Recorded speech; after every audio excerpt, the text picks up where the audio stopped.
વડોદરા મહાનગરની હાલની વસ્તી 22 લાખ છે અને જેમ જેમ વખત જશે એ પ્રમાણે શહેરીકરણના વ્યાપના લીધે વડોદરા શહેરની વસ્તી પણ કૂદકે ને ભૂસકે વધતી જવાની.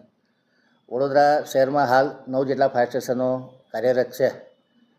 આગામી સમયમાં નાગરિકોને સારી સુવિધા મળે.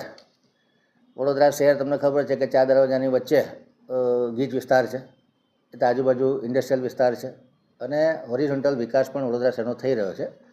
ત્યારે કોઈ પણ આગના બનાવ બને અથવા કોઈ પણ કુદરતી આફત આવે એ વખતે જે વડોદરા શહેરનું ફાયર વિભાગ છે એ ખડે પગે હાજર રહેતું હોય છે. પૂરની પરિસ્થિતિ હોય, ગણપતિ મહોત્સવ હોય, દશામાનો તહેવાર હોય કે કોઈ પણ જાતનો ભૂકંપની પરિસ્થિતિ હોય, વાવાઝોડું હોય, ત્યારે ફાયર સ્ટેશનની વિશેષ મદદની જરૂર પડતી હોય છે અને વડોદરા શહેરની સલામતી સુરક્ષા માટે વડોદરાનું ફાયર સ્ટેશન ડિઝાસ્ટર મેનેજમેન્ટનું એક અગત્યનું અંગ છે.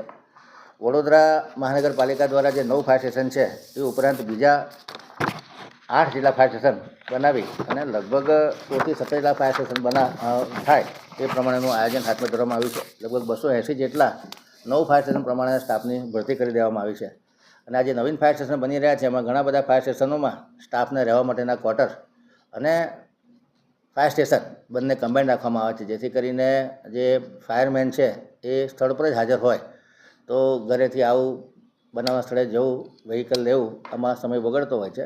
એટલે આપાતકાલીન વ્યવસ્થામાં ખૂબ સરળતા મળે અને જે ફાયરનો સ્ટાફ છે એને પણ સુવિધા મળે, એમનું પણ આર્થિક સામાજિક જીવન ધોરણ સચવાઈ રહે અને ઇમરજન્સીમાં કામ લાગે એ પ્રમાણેનું આયોજન કરવામાં આવે છે. હાલ વડોદરા મહાનગરપાલિકાની સ્ટેન્ડિંગ કમિટી દ્વારા સયાજીપુરા અને મકરપુરા 2 ફાયર સ્ટેશનો મંજૂર કરી દેવામાં આવ્યા છે. આગામી સમયમાં હરણીનું ફાયર સ્ટેશન અને ગોરવાનું ફાયર સ્ટેશન પણ અંદાજ લેવલ હેઠળ છે. ટૂંક સમયમાં એના ટેન્ડર થઈ અને એ પણ સ્ટેન્ડિંગ કમિટી દ્વારા આગામી 1-2 મહિનામાં મંજૂર કરવામાં આવશે. બાકીના જે આગામી આયોજનો છે કે જે આવતા વર્ષે કરવાના છે એમાં બિલ, સેવાસી, પરિવાર, સુમતલાવ અને તરસાલી અને જે હયાત ફાયર સ્ટેશન છે એમાં ગાજરાવાડી અને વડીવાડી આ 2 જે જૂના જર્જરિત ફાયર સ્ટેશન છે એને રિનોવેટ કરવામાં આવશે. એનું ગેપ એનાલિસિસ કરીને જે કોઈ નવી સુવિધા ઊભી કરવામાં આવશે એ કરવામાં આવશે. એટલે કહી શકાય કે વડોદરા મહાનગરપાલિકા ખૂબ સંવેદનશીલ રીતે, પ્રામાણિક રીતે નાગરિકોની સુવિધામાં વધારો થાય, નાગરિકોની સલામતી સુરક્ષામાં વધારો થાય એ માટે ફાયર સ્ટેશન પર વિશેષ ધ્યાન આપી રહી છે. નવીન ફાયર સ્ટેશનો બની અને 16ની સંખ્યામાં ફાયર સ્ટેશન વડોદરા શહેરમાં કાર્યરત થાય એ પ્રમાણેનું આયોજન કરવામાં આવી રહ્યું છે. અચ્છા, આ ફાયર સ્ટેશન છે એની સાથે ગાડીઓ પણ નવા વ્હીકલ્સ લેવામાં આવશે? જે પ્રમાણે જરૂર પડશે એ પ્રમાણે દરેક ફાયર સ્ટેશન પર મિનિમમ 10 જેટલા વ્હીકલ રાખી શકીએ એ પ્રમાણેનું આયોજન છે.